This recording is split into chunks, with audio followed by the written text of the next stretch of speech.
American dancer Bobby Jean Smith spent nearly a decade with the famed concert dance company Batsheva, based in Israel, before building a performance and choreographic career of her own. She values sincerity, collaboration, and openness, and imbues each project with a bit of herself. I think I'm still learning to trust the people in the room and to always meet them with open hands, that we make this piece together. And I'm also learning that I have to continue to go really deep inside myself. I always hope that with each piece that I leave something like a stone from inside there. You're listening to Moving Moments, the podcast that explores the dance world's most accomplished and groundbreaking artists. I'm your host, Alicia Graf Mack, Dean and Director of Dance at the Juilliard School. During each episode, you'll hear me talk with some of my closest friends and most trusted colleagues as we sit down to hear about their creative process and how they are changing the dance world on and off the stage. It seems that over the last 4 years, your career has just skyrocketed. Could you have predicted this for your journey? And congratulations, of course. Thank you, Alicia, and thank you for having me here. No, I couldn't have predicted it at all. I often think I'm pretty going with the flow and intuitive and following my guts and hopefully trusting that that's going to lead me somewhere. Especially through COVID and the pandemic, you were so busy working all the time. I would always see film projects that popped up. You worked with our students at Juilliard for a semester. It's just been incredible. And in that time, you had a baby, too. You made a human. Yes. Life is very full. It's been a lot. Before we talk about your return to the States after dancing for Batsheva for 10 years, let's talk about where you're from and how you started dancing. I'm from Ames, Iowa. I started dancing when I was 3. The typical story of my parents put me into dance lessons. I guess I was dancing around the house. And then at the same time, I went into gymnastics. And I was very serious about gymnastics. Oh. And was using dance to help me become a better gymnast. That shifted, and I fell more and more in love with dance. When you started taking dance classes to aid your gymnastics work, did you feel like an instant connection? What was that like? And did you take ballet, modern? What were you taking? Yeah, I mean, at first I was taking like ballet, modern, jazz in the 1 hour. Oh, yes. The combo. Yes. And I remember always feeling that dance was the place I didn't have to compete. And I could express and I could speak. And that was always like a relief and a safe place that I always wanted to go. I never thought about that. Obviously, gymnastics is very physical, and you have to learn your body as an instrument, same as in dance, but to take the competitive aspect out of it. Yeah. And in dancing, I just got to be competitive with myself. And there were no numbers attached to whether something was good or not. It was more nuanced and, yeah. And did you ever find that you wanted to stay longer than that hour-and-a-half combo class? Did you want to do more? Oh, yeah. There were 3 years where I wanted to quit gymnastics and just go to dance, but my parents wouldn't. But I convinced them. I didn't give them a choice. I think knowing you now, I understand that drive. When you want to do something, you're going to do it. Yes. I read a story about how your first summer intensive at the Royal Winnipeg Ballet School turned into a subsequent offer to train as a full-time student. Can you tell us that story? Yeah, it was crazy. I had convinced my parents and the gymnastics coaches to give me a leave of absence for 3 weeks. And then I begged them to let me stay for the full 5 weeks. And at one point, I saw my friends, they had like the name tags with the little dots on it. And I didn't have a dot. And I said, what is that dot for? And they're like, that means you're interested in the full year program. And then one girl said, and you'll get more corrections. Because they know you have an interest and you're invested. And so I said, I want more corrections. I want the dot. And I wasn't even thinking about like what that meant. I just wanted the most out of it. And so I got the dot. I didn't tell my parents. And then after 5 weeks, my parents get a call. And my dad never called. And he's like, we got a call today. We wanted you to do well in the summer course, but we didn't want you to do that well. I was like, what are you talking about? And then he said, you've been accepted to the year-round program. And I said, I'm going. And he said, no, you're not. And I was 12, you know. My mom got on the phone and was like, you know, we'll figure it out. Played good cop. And then I went. Wow. Well, how'd you get the dot? Did you tell them? I went to the administration team and said, I'm interested in the full year program. Can I have the dot?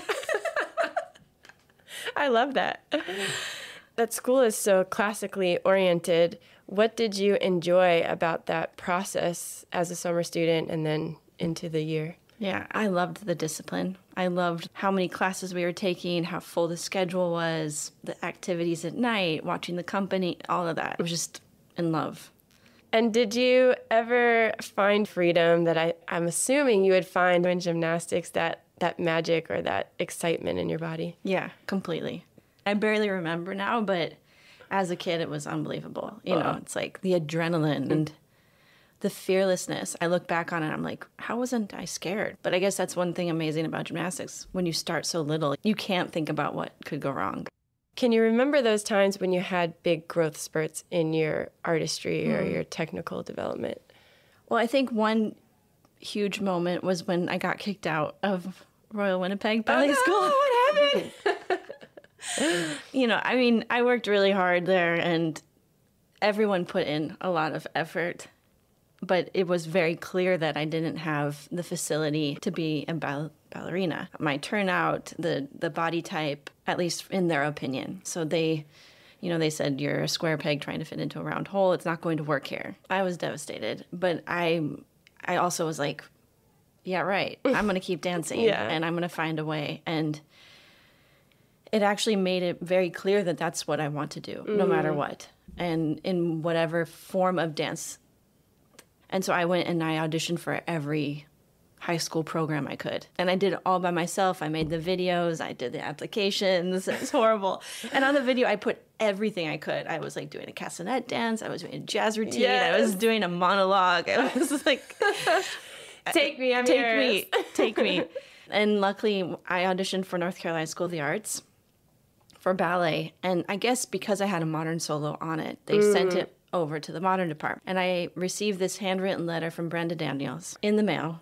And she wrote, if you have a interest in contemporary dance, there's a home for you. And I said, this must be a sign. This is from the stars. And I better go. I don't really know anything about contemporary dance. I better go. So then I went there for contemporary dance. And when you started, what did you experience? What did you learn? How did it change you? I was kind of in shock. And then I took Brenda's class, which was Cunningham. And that was a moment where I was like, aha, I feel the form. I could connect to it in a way I hadn't experienced before. I loved the program so much from the beginning. And what year did you start? I started sophomore year of high school. It was interesting because the year you come in is the year that you're in. Whether you came in as a sophomore in college or a sophomore in high school, you're paired together. And so, like, the class was so eclectic and wild personalities, and I was in shock as a sophomore. We had a really strong comp program led by Trish Casey, and I feel like that was where I started to really fall in love and find my own place inside of it. First year comp, we couldn't choreograph to music. Everything was on ourselves alone in the studio, and that's when I was like, this is home. What was your time at Juilliard like when you were a student? Why did you feel that this would be a place for you? Wow. It makes me really emotional because you realize how many amazing people you meet. When I was in North Carolina, it was like senior year, and where everyone's auditioning for schools, and there was a part of me that didn't want to go to school. I was like, I want to go dance. I want to get into a company. I've done 3 years of a contemporary program. I don't really feel like going to school more. And then one of my friends was like, why don't you audition for Juilliard? Honestly, I had not really heard of it. I was very naive, and they said, it's the best place you can be. I said, okay, well, I'll give it a try. And then I came to New York City for the first time, stayed at the Empire Hotel with my mom. Once I did the audition, I was obsessed. The people, the teachers, the students that were working the audition, and I still remember my solo. Did you create the solo? Yeah. Oh, that's the best. Yeah. And then And then I got in, and my time at Juilliard was incredible. I was blessed with like an amazing class that we really challenged each other. We really pushed each other. We were in the studio all the time till 11 o'clock at night. We were making tons of pieces. Yeah. Did you feel that your time at Juilliard prepared you for the field? Yes, completely. I feel like I was given tools to really be able to be present when I first arrived to Israel. I felt also that my body was strong and I was able to handle whatever was asked of me. And also I felt like I was given the creative intellect to be able to emotionally survive those difficult years, especially when you first leave home and the country and you have your first job. You know, emotionally it can be very difficult. And I felt like I really was given the right toolbox to be able to handle it all. Of course, it's still hard. Was it difficult to adjust to New York City, and how did you acclimate to the dance world in New York City? I have to say, I didn't really go out much. I was here. I was here at Juilliard. Like, I remember leaving after 3 years and being like, I don't know this city at all. I knew the studio. Wow, this place. Let's talk about Ohad Naharin, also a Juilliard alum. He was here just for a year, but alum just the same, and the former artistic director now of Batsheva.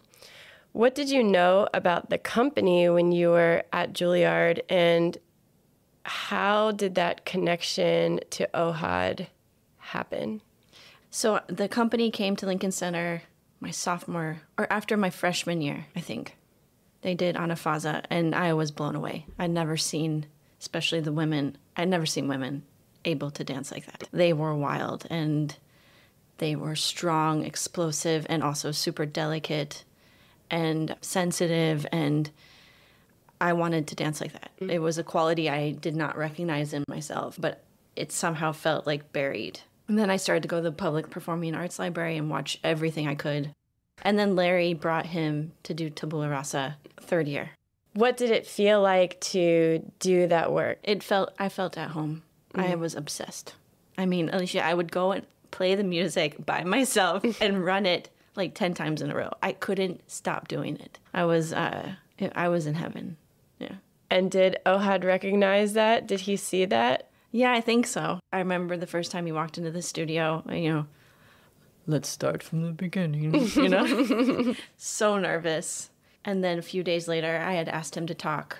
I said, I did the good student thing. We had been taught if you want to work with somebody, ask for a conversation. Yes. So I asked him for a conversation, and it was crazy. I mean, I sat down and I immediately started shaking, and I said, I'm sorry, I don't know where to start. And he said, I'll start for you. You want to dance for me? Yes. You join the Ensemble Batsheva. And that was it? That was it. And then I went to Larry's office the next day. Do you remember when that was? Was it like spring semester, fall semester? So the semester was coming to a close. And I had just been nominated for Princess Grace. Amazing. And so I wanted to tell Larry that I will not accept the nomination because I will be going to Israel. I remember Kazuko, she had taught Ohad. I came to her and she goes, oh, you make the worst decision of your life. Okay, I'm still going to do it. And you'd never been to Israel before? I didn't have a passport. So what was it like to move to Israel? What were your first few months like? It was amazing. I landed there. We started dancing. Right away, seeing the company was just unbelievable. Being in class with everyone, meeting the new ensemble, learning the work that we were going to do. I mean, it was hard. It was emotionally challenging and definitely homesick and also shocked and all of those things. And also, a mirror. There were no mirrors, but it felt like a mirror in your face of everything. I had to confront a lot of things in myself. A lot of the work of Gaga and Ohad is a lot about pleasure and groove and your passion to dance. I feel like I was always considered to be that person. Oh, Bobby, she loves to dance. Like if there's anything I know about Bobby, she loves to dance. And all of a sudden I got to Israel and I felt like, wow, but do I really? I would meet people in the company and they'd be like, you know, a song would come on and they would just start dancing to it. It's like, I only dance if it means something. I remember hearing myself say that and be like, why? Why is it limited to that? You can also say something and be silly and enjoy it. There are many different ways to say something. Yes. And I just remember being, like, in a way, cracked open. How do you think you grew and developed throughout the process, throughout the 10 years? Good question. It's easier in retrospect. I feel that in the moment I was just going and trying to really listen and to adapt and to be inspired by the people around me. And I do think a lot of those lessons came from watching people, especially in my dancing. I feel like so much of that was the inspiration around me, trying to discover everyone in the room and get inspired by them. And then I do think being able to perform so much and the constant amount of work did something magical. Just this like constant, like daily, like, here we are again, here we are again. And kind of allowing yourself to get bored in it until then you break through something, another place. Let's just stay right there for a second, because oftentimes when people see dancers in performance, they assume you're on this high every moment that you get to be on stage. Mm-hmm. How did you find those moments for yourself? I love questioning this. I feel like it's been something I've been interested in since I was very little. And now I can, after a lot of performances, I can count them, probably the performances, on one hand. I guess I'm just always questioning, always trying to follow the breadcrumbs of understanding what gets me in the zone and trying to understand that it's not just like, oh, it happened. Right. That a lot of work goes into making that magic moment, and that it's also technique and it's discipline. And I mean, because I've always been interested in the days that you feel like you can't perform and you're sick or you're injured and you go someplace else and you still need to show up. And that was something I loved about Ohad. We never missed a show. Barely anyone ever called out, or somehow you figure it out. Even if you like couldn't move an arm. I remember a show I couldn't lift my shoulder and somehow trying to find my own way around it. And then, you know, you hear feedback from the show and they're like, that was the best show you've ever had. And you're like, And then my like investigation brain goes, I'm like, why? And what was I doing? Oh, I was trying to survive. I had no ambition. I let myself start at zero, see where I went, and no expectations. And only trying to serve the piece. I was not trying to serve myself. I was not trying to please Ohad. I feel like that has always been, that's something I'm really learning. It actually makes things very clear. Those performances, those magic moments that you can count on your hand, what was one of them? And what did it feel like? Can you describe the feeling? Yeah, I mean, I remember the first time it happened was in North Carolina. It was a piece, I think it was called, I don't remember the name of it, but it was by Trish Casey, and she had made a solo for me. And I remember I worked so hard on the solo, and then in the moment, I kind of like zoned out, and it felt like I was floating, and I wasn't really there, but I was even more there. Like all of the work and all of the thoughts I had put into this solo were taking over. And I remember leaving the stage and I just started crying. I said, I don't know what happened. I don't know if it was good. I don't know if it was bad. And I had always been able to say that was good or that was bad. It was the first time I could say, I have no idea. And how amazing that feeling. I mean, it was terrifying. Yeah. And I've always known if I could get to that place of not knowing, then something was taking over. I'm going to ask a saucy question here, so you can answer it or not. I know that you and Ohad had a relationship early on in your career at Batsheva, and then eventually, later on, you fell in love with your now husband, Or Schreiber. Was it love at first sight with him? How did your relationship with Or begin, and what was it like to fall in love with someone you were working with? Yeah. Honestly, like I was in another relationship between the two, and a lot of years had passed. And I remember when Orr first stepped into the studio, he had just joined the company. And I didn't really know him when he was in the ensemble. And Orr came to the studio, and I remember he took off his socks. And I said, uh-oh. When he took off his socks? Yeah. Because I always think, I always think you can tell so much about a person by their feet. Really? Yeah. I've never heard that, except for when men are like, her feet better be cute. No, not in that way. Like, I can tell so much about, like, a dancer and a person. They are just these, like, really strong, soft, fast, crazy, just, like, so much personality. And I said, that's the father of my children. I imagine you having to navigate a relationship like that while you were working, and he had just started. Oh, yeah. It was a mess. It was amazing, and, like, it made the studio so bright because we were falling in love and we were dancing together, and it was amazing. Many of the works that Ohad created at Batsheva were created for you in collaboration with the dancers. Is this how you came to understand and develop your choreographic voice? Completely. I feel like he was such an artistic mentor for me, especially how he ran the room.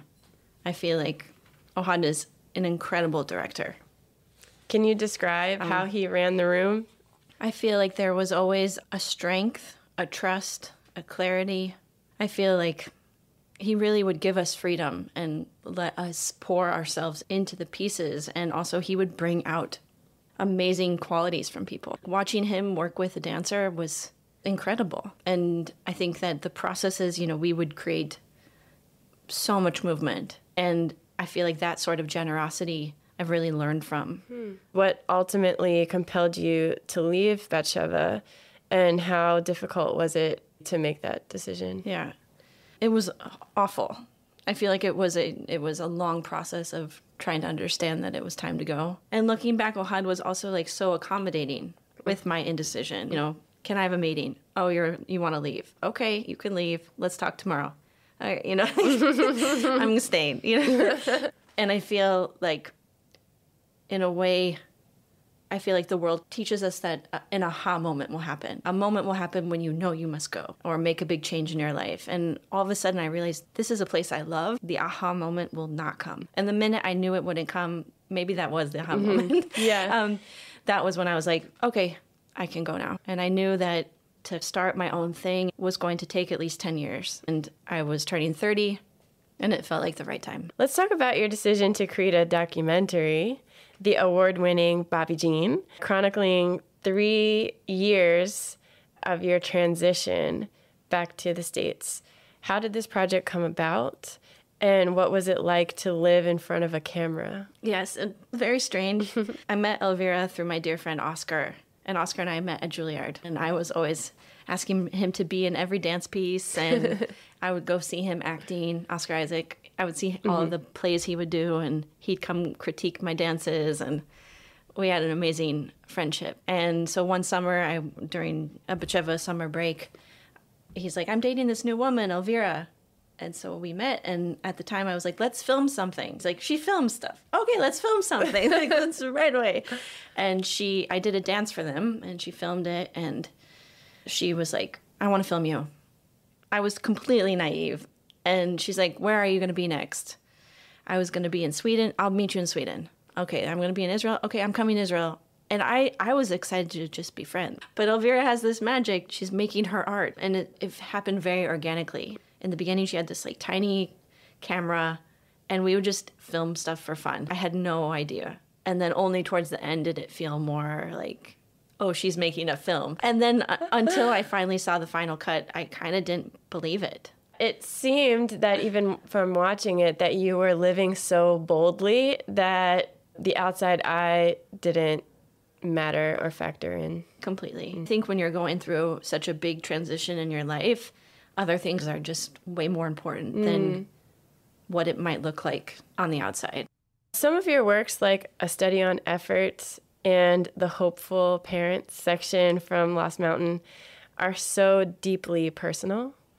What is your choreographic process? How do you begin, especially when the material is so close to you? Well, I feel like every piece is its own beast and arrives at its own mysterious way. At the beginning of a process, I try to start with the world of the piece, trying to find where it's rooted and gathering a lot of inspirations. And it really is also dependent on who's going to be in the room and trying to like cut things that don't work, sew things that need mending, and play with it like that. So creating and almost digging into some place that's personal and then using that material and trying to make something that will be universal. I really appreciate what you just articulated, because I feel like a lot of contemporary dance can be so deeply personal that it doesn't let an audience member in. And your work does the exact opposite. It just like pulls you into the world that you've created. Yeah, and Orr always reminds me, he's like, it can be personal, it just cannot be private.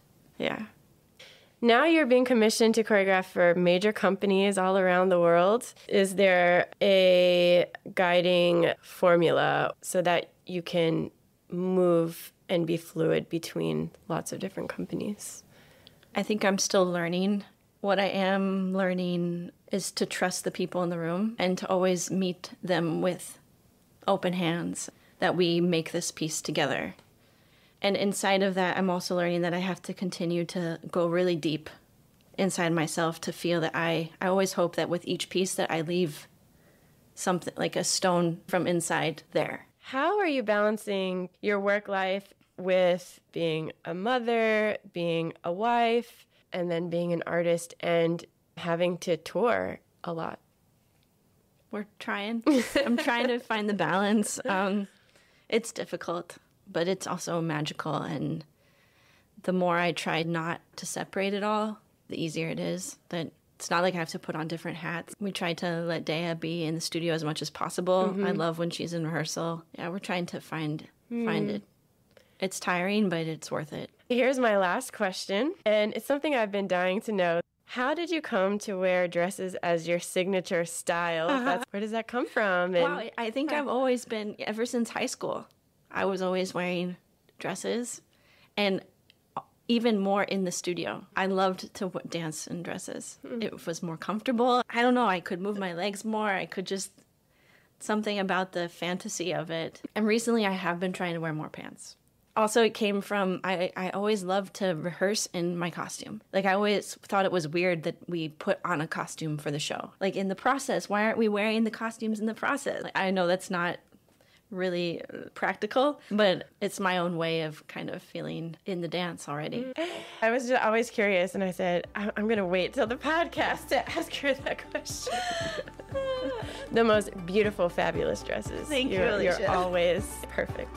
I hope you enjoyed this episode of Moving Moments. If you like what you heard, please tell your friends about it. Spread the word. Be sure to follow the show, rate us, and leave a review wherever you get your podcasts. To keep up with future episodes, follow us on Instagram at Moving Moments Podcast and visit us at artfulnarrativesmedia.com. Tune in next week as we hear another inspiring artist's moving moments.